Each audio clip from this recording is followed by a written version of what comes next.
Assalamualaikum warahmatullahi wabarakatuh. Gila. Gimana Mas Sul? Waduh, udah puasa udah habis ya? Udah kelar ya? Udah masih masih Idul Fitri, suasana Idul Fitri. Kita ngucapin selamat Idul Fitri ya buat teman-teman yang layarin ya. Teman-teman ya. Selamat hari raya Idul Fitri ya? Idul Fitri ya. Kalau gua kalau Lebaran itu ada kue yang khas juga itu. Apa tuh? Nastar sama ketupat gitu. Oh, nastar itu Lebaran punya ya? Oh iya, pokoknya ciri khas tuh ketupat sama nastar gitu. Nah tapi kalau mau makan nastar juga penuh perjuangan tuh, nyari ujung selatip. Oh iya tuh, itu bener banget. Kali kue lidah kucing juga begitu. Sama sih tuh. Sama, bungkusannya begitu ya. Itu nyari ujung selatip itu sampai Firaun lulus wisuda belum ketemu juga tuh. Lama bener. Bener itu. Tapi kalau nastar gua nggak terlalu sih Mas. Dalamnya nanas soalnya. Lebih enak ketupat. Ketupat. Pakai apa tuh biasanya tuh di kuahnya tuh. Semur tahu. Nah itu tuh semur tahu tuh. Semur daging. Tuh, ya emang. Kalau sekarang udah nggak puasa, bayangin gitu nggak apa-apa. Nggak apa-apa. Ya. Udah balas dendam itu. Kita lapar gitu nggak beli ntar ya. Oke, teman-teman. Mantap. Selamat datang di podcast Sersan Horor. Oke. Salam tapi santai. Episode ke 98 nih maksudnya. 98. Wah, 98. mantap. Oke, jadi setelah kemarin kita recordnya sambil bangsul puasa, haus-haus, sekarang akhirnya bisa ada botol maksudnya. Oh iya nih, udah bawa minum nih. Alhamdulillah. Di rumah nih. Waduh. Lumayan nih. Jadi episode 98 teman-teman ya. Jadi kita akan membawakan cerita satu aja Bang Sul. Satu ya. Tapi ini panjang banget.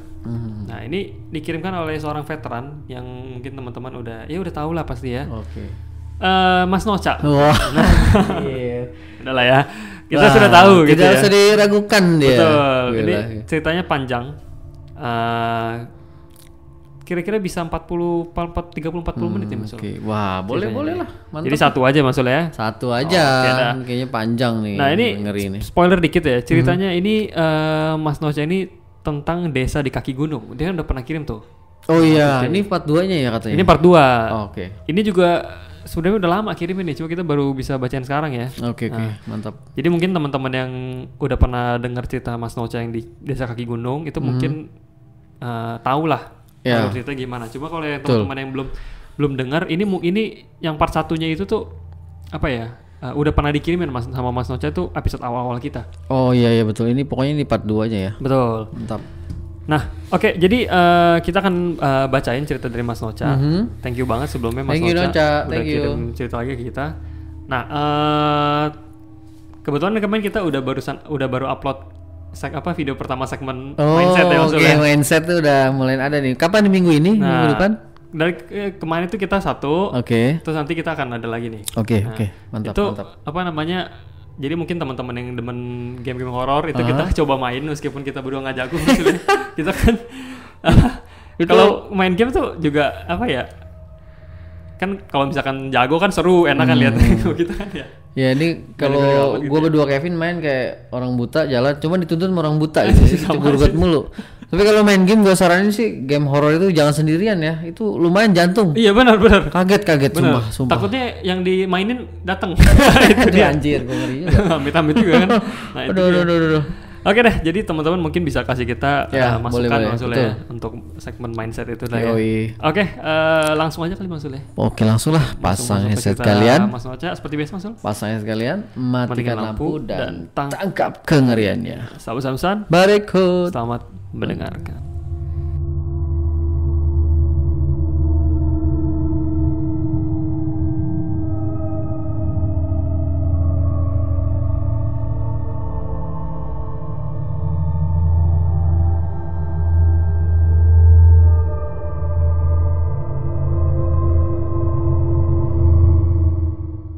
Balik lagi teman-teman, kita sudah siap membacakan ceritanya. Dari Mas Noca nih maksudnya. Oke, jadi judul ceritanya adalah Desa di Kaki Gunung bagian kedua Mas. Mantap. Bagian kedua nih. Jadi kalau nggak salah itu tuh yang ada bapaknya lempar batu. Yang anjing Mas Noca lempar batu ke anjing. Soalnya anjingnya muka orang gitu ya bukan? Iya, kayaknya ini ngomong deh. Dilempar bilang aduh gitu. Ya itu.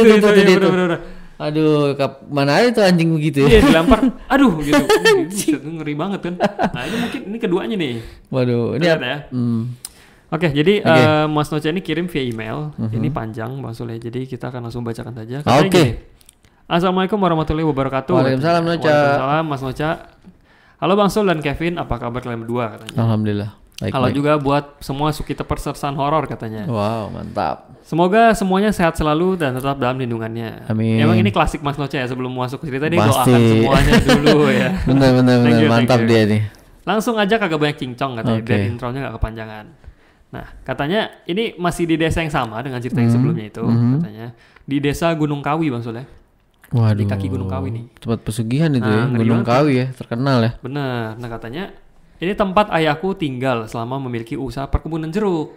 Seperti itu ya kan. Oh iya. Okay. Nah katanya, nah kali ini aku bakal cerita mengenai pengalaman ayahku di kebun katanya. Katanya kebun ayahku ini ada di 2 tempat yang berbeda Bang Sul. Oke. Katanya tepatnya di desa tetangga. Sebut saja kebun pertama ini ada di desa S. Satunya lagi di desa P. Oke. Nah, jadi sebenarnya tuh mungkin ayahnya ini tinggal di satu desa, cuma dia kebunnya di desa lain. Oh iya. Gitu kan. Okay. Nah, sedangkan rumah ayahku itu ada di desa T. Jadi gimana ya? Kita bisa sebutnya biar enak gimana ya? Tengah-tengah kali ya. Desa pertama kan desa S, desa kedua P, desa kedua T. Nah, SPT kayak pajak ini. Makanya SPT pajak. ABC aja gampangan, ABC. ABC aja ya. Jadi kita anggap aja kebun pertama di A, kebun kedua di B. Nah, rumahnya di C. Oke, gitu cakep lah. tuh, ABC. Oke. Katanya tempatnya itu agak di bawah. Kalau di sisi desa C itu ya. Oh, paling sedangkan bawah di desa A sama desa B itu naik ke atas. Lebih tinggi lah. Oke. Nah, lebih tinggi.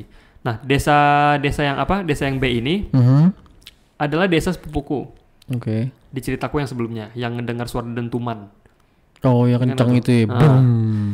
Katanya jarak antara kebun lumayan jauh, katanya sekitar 5 km atau mungkin lebih lah, katanya. Segituan lah ya. Katanya untuk di kebun desa A, desa lain lagi nih, aksesnya mudah dari pinggir jalan, itu tinggal jalan kaki dikit, di jalan setapak udah sampai kebun. Oke. Meskipun kalau pakai mobil, aksesnya ke kebun ini tuh di kebun desa A ini bakal lewatin jalan agak susah karena belum ada aspalnya. Oh, oke. Katanya jalanannya batu katanya, nggak rata jadi gudrek-gudrek gitu loh cuy. Oh, oke. Nah, sedangkan di kebun yang B akses mobilnya mudah, soalnya udah aspal. Tapi dari tempat parkir tuh jalan kakinya jauh. Jadi kebalikan tuh, desa A naik mobil susah, jalannya gampang. Desa B jalan pakai mobil gampang. Parkirnya jauh. Parkirnya jauh, itu dia. Oh, ada plus minusnya deh ya. Oke. Nah, katanya dia pernah sekali nih, si Mas Nocha pernah sekali kunjungan ke kebun B ya. Kebun B itu harus daki jalan yang terbuat dari batu-batu disusun menjadi jalan menanjak. Oh anjir. Pokoknya harus susah lah, kan? Pokoknya kayak apa ya? Kayak Great Wall lah. Repot banget, capek ya. Ribet juga ya. Jalanannya batu Bang Sul. Nggak rata. Nah katanya kira-kira dari tempat parkir ke atas tuh bisa setengah jam lah atau lebih. Aduh. Mati gak lu? Gila. Ntar udah nyampe atas, Dek, HP bapak ketinggalan di mobil. Ambilin. Setengah jam ke bawah, setengah jam lagi ke atas. Sampai bawah HP jadi telepon umum. Kelamaan. Iya kan kesel lu. Udah nyampe atas, HP bapak ketinggalan. Ambilin di mobil anjir. Oke gitu ya, jalanannya susah katanya ya. Nah, katanya suatu ketika ayahku ada perlu nih katanya. Katanya ayahnya ada perlu untuk menemui juragan jeruk. Oh, juragan jeruk. Mantap. Nah, kan mungkin juragan yang suka ambil jeruk sama papanya lah gitu. Mungkin ya. Kayak penampung tapi partai besarnya betul, penadah ya. Penadah untuk mencopet. bukan. Penampung. Oke. Katanya juragan yang satu ini adalah orang yang membeli jeruk dari para petani jeruk di sana, alias tengkulak. Itu tuh maksud gue itu. Tengkulak, benar-benar. Bahasa Mandarinnya tengkulak. Mandarinnya benar itu, lupa. Oke. Salah. Katanya juragannya ini biasanya kelihatan dari rumahnya yang besar dan mencolok di desa. Oh. Katanya biasanya kalau juragan ini ketahuan nih rumahnya gede sendiri. Mungkin kalau temboknya nggak pakai cat kali, dia mungkin di keramik gitu, karena kan mungkin mewah gitu kan. Bener-bener. Nggak pakai cat, mungkin pakai pewarna makanan. Luntur dong. Oke. Katanya gini, kebetulan juragan kenalan ayahku ini ada di desa R, buset. Nah ini desanya banyak lagi nih. Nanti A, B, C, D aja. Abjad aja, alfabet ya. Ini juragannya ini tinggal di desa D ya. Oke. Yang tempatnya itu ada di atasnya desa A, lebih tinggi lagi. Oh, di atas lagi. Oke. Katanya tempat kebunnya ayah berada, bener kan? Katanya jalan untuk dilalui mobil cukup sulit nih. Karena jalanannya berbatu. Maklum karena terpencil, ini jadi pembangunannya tuh belum luas lah maksudnya. Oh, masih dikit ya. Masih gimana. Nah, katanya jalan menuju desa desa C ya. Dari desa A itu kalau sore hari tuh cakep jalanannya katanya. Oh, pemandangannya bagus. Waduh. Kanan kiri dipenuhi kebun-kebun jeruk yang menyegarkan pemandangan. Waduh, cakep. Ini Bang Sul sama Kevin pasti demen nih yang beginian. Oh iya dong. Bener. Siapa yang gak demen ya? Demen kita kalau pegunungan, pedesaan. Ini dengernya tuh adem sih. Ini kayak road trip gitu kan. Apalagi ditambah suara gemercik air gitu. Nah. Recek. Aduh. Siapa ini? Kresek. Nah katanya sayangnya kalau malam nggak usah malam deh katanya, maghrib aja nih. Ini itu udah gelap banget Mas. Karena kan ya nggak ada lampu. Hutan kan. Nah katanya penerangan hanya bergantung pada sinar bulan dan lampu mobil. Masya Allah. Mati nggak lu kan. Katanya siang itu, jadi suatu siang ayahnya Mas Nocha ini ditemenin sama ibunya untuk berangkat ke rumah juragan. Oke. Karena urusannya cukup lama, ayah ibuku baru pulang sekitar jam 5 sore. Oke. Nah, di desa jam 5 sore itu udah lumayan gelap masuk. Oh iya. Udah sepi. Betul. Benar ya. Katanya kalau kayak lagi maghrib lah kalau di kota. Padahal di desa tuh belum maghrib, tapi sepinya udah kayak maghrib di kota. Oh iya, karena emang gak ada orang kali. Nah, kebayang lah kita ya sepi banget. Kebayang. Nah katanya ketika melewati jalanan yang kiri kanannya penuh kebun jeruk, pokoknya gede tuh berhektar-hektar katanya. Masya Allah. Nah ayahku melihat banyak anak kecil bermain maksudnya. Mati lo. Di salah satu kebun jeruk yang ada di sebelah kiri. Anak siapa ya lagi? Nah, bukan main sih katanya. Tepatnya kayak lagi metik-metik jeruk. Kayak lagi iseng gitu metik-metik jeruk. Oke. Nah, papanya Mas Nocha kaget dong kayaknya. Kaget nih. Terus nanya ke ibuku katanya. Arek-arek cilik kuwi loh katanya. Lah opo kok metik jeruk bengi-bengi apa nih? Anak-anak kecil itu loh katanya. Ngapain sih metik jeruk kok malam-malam? Nah, gitu kan. Kayaknya udah aneh. Iya, makanya lu kan bisa siang gitu kan ya. Kelihatan gitu loh cuy kan. Ibuku gantian yang kaget nih. Anak kecil yang mana Pak katanya. Bercanda ya Pak? Nggak ada siapa-siapa kok katanya. Oh shit. Terus? Ayahnya bingung katanya. Terus menoleh ke wajah ibuku yang juga kebingungan. Dia bingung tuh. Akhirnya perjalanan pulang itu pun dilanjutkan dalam diam. Jadi udah diam, lanjut pulang. Nah, akhirnya jadi ayahnya Mas Nocha ini punya beberapa punya beberapa karyawan yang yang masih sebagian karyawan itu masih temannya sendiri lah, masih ada masih orang dekat deh ya. Masih orang dekat lah kan, kerabat lah untuk ngurus kebun. Nah, kerjaan ayahku sehari-hari pagi-pagi tuh nemenin ibu jualan nasi pecel di dekat sekolah adik yang waktu itu masih SD. Sekalian menunggu adiknya pulang, jadi sekalian jemput gitu kan. Nah, maklum lah katanya sekolah adikku itu ada di Kota Malang, jadi setengah jam kalau dari desa ke Malang tuh setengah jam. Waduh. Nggak deket lah maksudnya, lumayan lah ya. Lumayan lah. Katanya, lo kalau setengah jam aspal sih nggak apa ya. Tapi kalau setengah jam goyang-goyang begini, lo sana jadi setengah hari. Betul. Nah, katanya jadi daripada bolak-balik kan, sekalian tungguin si Ade dan sekalian jualan nasi pecel. Betul. Win-win solution. Yoi. Katanya, mantap. Nah, siang sepulang adikku sekolah, pas udah siang adiknya pulang, jadi dari pagi sampai siang itu jualan pecel sambil tunggu adiknya pulang, jemput pulang. Nah, siangnya itu ayahnya buka toko. Nah, buka toko jual pupuk, jual anti hama gitu-gitulah. Peralatan pertanian dah ya. Betul. Katanya, nah, menjelang maghrib, ayahku menutup toko dan beristirahat. Ayahku hanya mengecek kebun setiap Sabtu dan Minggu katanya. Weekend doang. Kan udah ada pekerja lah ya, udah ada staff lah. Nah, Katanya sisanya menunggu laporan dari kerabat yang dipekerjakan ayahku saat ia pulang dari mengurus kebun. Oke. Nah, kebun ayahku yang berasal di desa A, yang ada di desa itu, kebetulan bersebelahan dengan kebun lain. Kebun milik semilik salah satu warga di desa B. Oh, oke. Jadi kebunnya itu sebelahan. Nah, tapi ayahnya ini nggak terlalu kenal Bang Sul sama pemiliknya karena tempat tinggalnya kan beda nih desanya. Nah, kebunnya ini nggak terawat jadinya. Oh, jadi kayak nggak tuarannya ada yang gede-gede, ada yang kecil-kecil. Berantakan lah itu ya. Rumputnya tinggi-tinggi katanya. Oh, oke. Dan jeruknya itu pun nggak terawat katanya.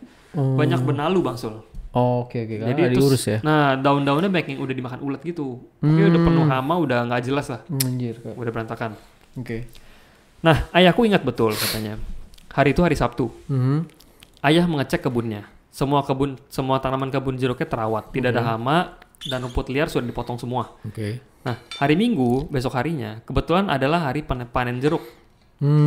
Nah, jadi Sabtu kan aman nih kebunnya. Pas dia balik besoknya, baru besok doang, Minggu. Kaget bapaknya. Kenapa? Kebunnya penuh rumput liar. Daunnya dimakan ulat semua. Dan banyak benalu di pohon jeruknya. Lah, bingung dong. Kok bisa sampai begitu? Soalnya cuma semalam. Cuma semalam beda waktu cuma semalam tapi berantakannya sampai begitu. Waduh. Katanya beberapa pekerjanya berkata ini gara-gara ayah tidak memagari tanda kutip. Oh, oke. Kebunnya tidak dipagarin tanda kutip. Kata Mas Nocha, ayahku waktu itu nggak percaya banget sama hal kayak gitu katanya. Oke. Skeptis ayahnya. Katanya apalagi ayahku lulusan biologi yang sangat saintifik. Oh iya, logis dah ya. Logis, nggak percaya gitu lah katanya. Jadinya saran untuk memagari kebun tidak diindahkan. Jadi jeruk yang dipanen kondisinya pun layu gitu. Iya, tidak baik dan jadi lakunya murah di pasar. Oke. Nah, beberapa minggu setelah kejadian itu nih Bang Sul. Kebun sebelah yang nggak pernah dirawat itu mulai tumbuh kembali rumput liar. Pokoknya udah berantakan gitu. Nah, berbanding terbalik dengan kebun ayahku yang sangat terawat. Itu kan beberapa minggu setelah kejadian itu ya. Oke. Jadi kebun ayahnya itu udah mulai membaik. Iya. Nah, akhirnya sehari sebelum hari panen, kejadian yang sama terulang lagi. Di kebun ayahku tiba-tiba penuh rumput liar, pohonnya banyak benalu, daun-daun jeruknya dimakan ulat semua. Oh shit. Gila nggak? Terulang lagi ya. Nah, dan sekali lagi kebun sebelah menjadi kebun yang sangat terawat Bang Sul. Kok gitu ya? Nah, berubah kayak nuker kebun. Mungkin jangan-jangan Mas Nocha ayahnya jalannya lewat sebelah sini, kebalik. Kebun orang, salah masuk. Lah kok kebun gua begini? Biasanya kan di lewat sini jalannya. Jadi kan kanan jadi kiri kan. Mungkin. Bisa jadi. Betul salah masuk kebun orang itu. Anjir ada aja. Nah, akhirnya saat itulah si ayahnya ini baru mulai percaya nih. Mulai curiga nih. Oh, mungkin yang pekerja yang bilang bener nih. Bener, pagarin. Nah, mungkin ayahku harus memagari kebunnya. Akhirnya bertemulah ayahku dengan seseorang dari desa A. Sebut saja nama beliau Mbah Kardi. Mbah Kardi. Oke, boleh. Nah, Mbah Kardi ini bilang suruh pagarin maksudnya. Oke. Katanya Mbah Kardi ngajak ayahnya untuk menemani Mbah Kardi memagari kebunnya nanti malam. Oke. Nah, jadi ayo Bapak ikut saya nanti nanti malam saya pagarin, Bapak ikut ya, gitu. Nah, malam harinya sekitar pukul 10 malam, Mas Sul. Oke. Ayahku bersama Mbah Kardi menuju kebun A untuk melakukan ritual. Namun sebelum memulai ritual, Mbah Kardi mengajak ayahku untuk bersembunyi di semak-semak. Oh, ngumpet-ngumpet dulu. Waduh. Bukan aneh-aneh ya. Semak-semak normal ya. Nah, katanya mereka pokoknya udah kayak sniper gitu lah ngumpet gitu. Ngumpet ya kan. Gitu. Nah, Mbah Kardi bilang, kowe kudu ngerti nih dewe opposing kedaden apa nih. Kamu harus tahu sendiri apa yang terjadi. Oh, makanya suruh ngumpet. Nah, ayahku pun menurut karena ingin tahu, penasaran nih. Meskipun ayahku sudah beberapa kali melihat penampakan hantu seumur hidupnya, ayahku masih tetap tidak percaya begitu saja pada hal gaib. Ayahku selalu merasa harus melihatnya dulu dengan mata kepala sendiri. Harus jepret depan muka lo baru dia percaya, maksud. Benar. Nah, tak seberapa lama, baru bentar nih tadi yang di ngumpet itu, ada beberapa anak kecil telanjang dada. Nggak pakai baju nih, berjalan menghampiri kebun ayahku. Terus? Mereka memetik buah-buah dari kebun ayahku. Ayahku kaget karena sebelumnya ayahku pernah melihat anak-anak kecil yang sama memetik jeruk malam-malam. Sesaat ayahku bengong melihat sosok itu. Mbak Kadi ngomong, wes ngerti ra katanya, wes toh kata saiki tak urus KB katanya, udah ngerti belum? Udah kan, sekarang biar aku urus semuanya. Oke. Gitu. Mbak Kardi bangkit dan mengagetkan anak-anak kecil yang sedang sibuk memetik jeruk. Sontak anak-anak kecil itu menoleh dan terlihat wajahnya yang aneh. Anjir. Wajah itu memiliki mulut yang vertikal. Begini? Mulutnya begini. Oh, lucu ya mulutnya di rotate gitu cuy. Aduh anjir. Gosok giginya gimana tuh? Nah gini. Gosok gigi. Tai banget sih. Iya kan? Terus. Anjir, oke lanjut. Katanya mulutnya vertikal. Begitu mereka melihat Mbak Kardi, mereka langsung lari pencar gitu Masul ke berbagai arah. Mbak Kardi yang ternyata sudah menyiapkan beberapa batang bambu kuning. Takut kali buat menangkal. Memasang bambu di setiap sudut kebun. Setelah memasang setiap sudut, Mbak Kardi menanam potongan bambu dan sebungkus kain putih yang di dalamnya ada bunga 7 rupa di tengah-tengah kebun. Oke. Mbak Kardi kemudian membaca doa-doa dan menutup lubang di tanah. Nah, tempat dia akan menanam kain putih tadi itu katanya Masul. Terus dia kakinya dihentak-hentakin gitu. Dek gitu di atas lubang itu sebanyak 7 kali. Udah kan. Terus ngajak ayahnya pulang. Berarti ini dia lagi instalasi pagar ya maksudnya. Pagar. Pasang pagar dulu. Katanya. Nah setelah hari itu tidak pernah ada lagi nih kejadian kebun yang dipetik jeruknya lagi ya. Indah gitu lah istilahnya kan. Pupunya jadi bagus. Gitu pokoknya jadi jelek gitu kan. Pokoknya kekacauan udah hilang dah ya. Udah dipagerin. Benar. Akhirnya katanya kebun sebelah pun semakin tak terurus hingga tanaman jeruknya mulai mati satu persatu. Nah, beberapa bulan kemudian tampak ada papan bertuliskan tanah dijual dipasang di depan kebun jeruk sebelah. Nah, memang orang-orang yang dekat dengan Gunung Kawi terkadang jika sudah kepepet masalah uang sering pelariannya ke pesugihan semacam itu. Iya kan. Kan soalnya udah lu cari pesugihan gampang, udah di situ kan. Iya. Nah, dan menurutku hal-hal seperti inilah tempat jin dan setan memanfaatkan kondisi manusia agar berjalan di jalur yang menuju kesyirikan. Pasti.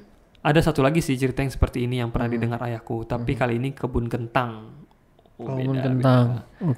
Katanya, dia langsung ceritain dikit nih. Katanya sebut saja kebun kentang ini milik Pak Supri. Salah satu warga di desa ayahku. Kebun Pak Supri ini tuh sebelahan Masul sama kebun orang lain yang kasusnya mirip dengan ayahku. Jadi kebun Pak Supri ini oke, tapi kebun sebelah jelek. Gitu lagi ya, sama ya. Katanya 1 kali sampai 2 kali itu Pak Supri mengalami kejadian kebun yang mindah gitu Masul dengan kebun tetangganya, jadi kayak tukeran gitu. Akhirnya karena Pak Supri kesel nih, kebun gua jadi jelek, kebun lu tiba-tiba jadi bagus gitu kan semalam. Nah, sehari sebelum panen si Pak Supri beli tusuk gigi di beberapa box itu Maksud. Tusuk gigi, Nah, semua tanaman kentangnya digali dan kemudian Pak Supri menancapkan beberapa tusuk gigi di setiap buah kentangnya yang hampir matang.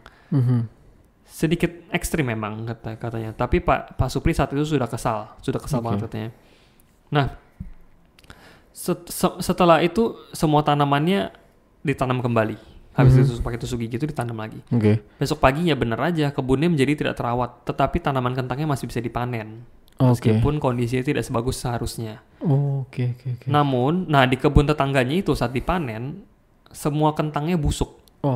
Dan di dalamnya terlihat beberapa tusuk gigi yang menancap, katanya. Membuat semua kentang membusuk. Jadi balas dendam dia Pak Supri. Pak Supri yang melihat itu tertawa sumringah sambil berkata kapok kowe katanya. Katanya pemilik kebun yang menukar kebunnya dengan Pak Supri hanya bisa tersenyum kecut katanya. Ia rugi banyak hari itu karena tidak bisa menjual kentang satupun katanya. Sedangkan Pak Supri masih bisa ada untung dikit gitu kan. Itu Bang Sul. Jadi cerita kali ini tuh tentang pertanian. Persaingan. Bener. Nggak sehat tapi ya. Betul. Pesugihan pertanian. Pesugihan pertanian ya. Tapi yang dikorbanin sayuran nggak nih? Itu dia. Bukannya anak gitu. Nggak ada tumbal orang sih ya, tapi yang dikorbanin sayur. Jadi informasi juga sih, gue juga baru tahu ya kalau pagar dalam tanda kutip tuh bikinnya ada yang bambu kuning, ya kan ditancap, terus ada kembang 7 rupa tadi ya, ya kan. Tapi gimana ya, itu persaingannya kayaknya nggak sehat juga, maksudnya main sikut-sikutan dengan melalui gaib gitu. Benar. Ya kan? Itu ketahuan banget sih ya, maksudnya masa punya tiba-tiba bagus malam kan gitu kan. Berarti nggak salah masuk itu bapaknya. Benar.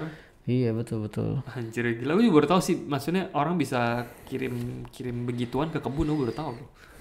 Tapi sosoknya aneh, kayak orang planet gitu, mulutnya ke atas ya.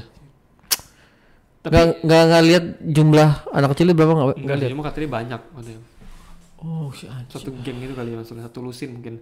Bisa jadi. Nah itu katanya, gue juga baru tahu sih apa kayak gitu tuh bisa kirim ke kebun. Biasanya kan warung, restoran gitu kan. Ini Ini kalau pertanian nih. kebun unik sih.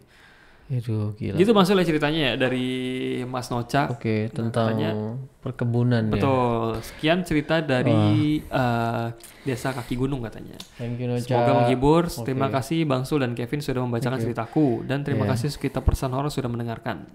Wassalamualaikum warahmatullahi wabarakatuh. Waalaikumsalam. Thank you Noca. Wah, Luar biasa, keren ya. Tapi keren. jangan kayak ini nih, kayak engkong gua dong. Lu kan punya kebun juga. 2 hektar kebunnya gede. Nanam ini pare 2 hektar pahit semua. Iya. rugi. Pare emang pahit sih. Pare emang pahit parah sih anjir. Lagi kayak dulu deh. Pare kan emang pahit. Jadi mau 10 hektar mau 100 hektar tetap pahit ya. Tetap pahit. Emang dari sananya begitu ya? Komplain lagi orang. Pahit sih Pak. Lagi musim memang pahit gitu kan. Aduh masuk. Ini. Tapi kalau ngomongin soal pesugihan yang ngerugin orang itu kan biasanya pakai tanah kuburan maksudnya. Bener Pasti. pakai tanah kuburan. Nanti ditanam di mana? Oh, gue jadi ingat ada satu cerita nih. Nah, boleh lah. Nah, ada satu cerita. Selipin dong. Aku juga gak inget nih. Ini cerita Okay. aku pernah cerita di podcast apa enggak? Oke. Kayaknya sih belum pernah deh. Tapi kayaknya udah pernah cerita ke Bang Sul. Boleh. Dengerin yang Coba lain Bang Sul, belum nih. coba Bang Sul denger ya. Udah Oke. pernah denger belum nih? Coba. Nah, katanya jadi ada satu, dulu aku punya teman. Ini teman SMP ya. Cuma kemarin itu sempat ngobrol lagi sama dia. Oke. Jadi dia itu punya kakak. Dia kan cewek ya. Dia punya kakaknya itu cowok. Kakaknya ini kerja di salah satu gym Gym. di Oh, Jakarta. fitness. Oh, gym. Nah, Oke. Apa namanya? Tapi dia bukan bagian Instruktur bukan? bukan. Dia Apa bagian tuh? administrasi pokoknya. Oh, Dia kasir kali. di kantor pusatnya. Jadi dia bukan di gymnya. Iya, itu kalau kasir bisa kembaliannya kurang goceng, kasih barbel 1. Wah, anjir berat banget. Yang saset. Nah, apa namanya? Itu nyala tuh masuk kamera itu. Tuh. Nyala. Nyala, oke. Tadi bunyi Ngecek. ting kayak truk mau belok tadi. Gua lihat ada mau truk belok. Bunyi tadi deh. Bunyi. Oke. Aman. Ngecek aman. Nah, lanjut ya. Katanya gini. Jadi kakaknya itu cowok, dia kerja di kantor pusat salah satu gym ya. Kita nggak perlu sebut namanya. Jangan. Salah satu gym di Jakarta. Oke. Nah, kakaknya ini tuh jadi tuh ada satu mantan karyawan Oke. dipecat Masul. Dipecat. Oke. Lupa kasusnya, pokoknya ini karyawan tuh suka bermasalah. Oke. Entah masalah uang atau enggak dia suka ribut sama yang lain, sama atasan gitu kan. Oke. Akhirnya dipecat Masul karena emang udah nggak bisa dipertahanin lah. Betul. Akhirnya dipecat. Nah, tiba-tiba kantornya tuh sering ada gangguan. Nggak lama setelah orang ini dipecat, kantornya jadi ada gangguan. Terus katanya pengunjung menurun katanya. Oh. Omsetnya memburuk lah, pokoknya performanya turun lah, performa perusahaannya. Oke. Nggak tahu itu kebetulan apa emang gara-gara kejadian ini nih.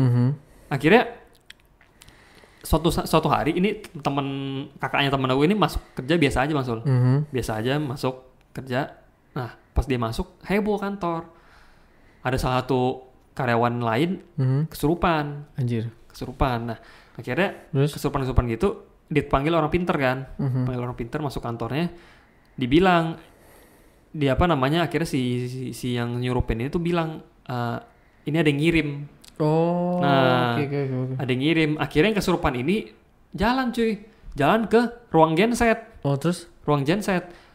Ditunjuk di belakang mesin genset. ada apa, Pin? Ada tanah kuburan cuy. Mati lu. Nah, ada kayak pocongan gitu. Oh, dilempar ke Kain situ. kafan. Nah, Oke. dibuka tanah kuburan. Anjir.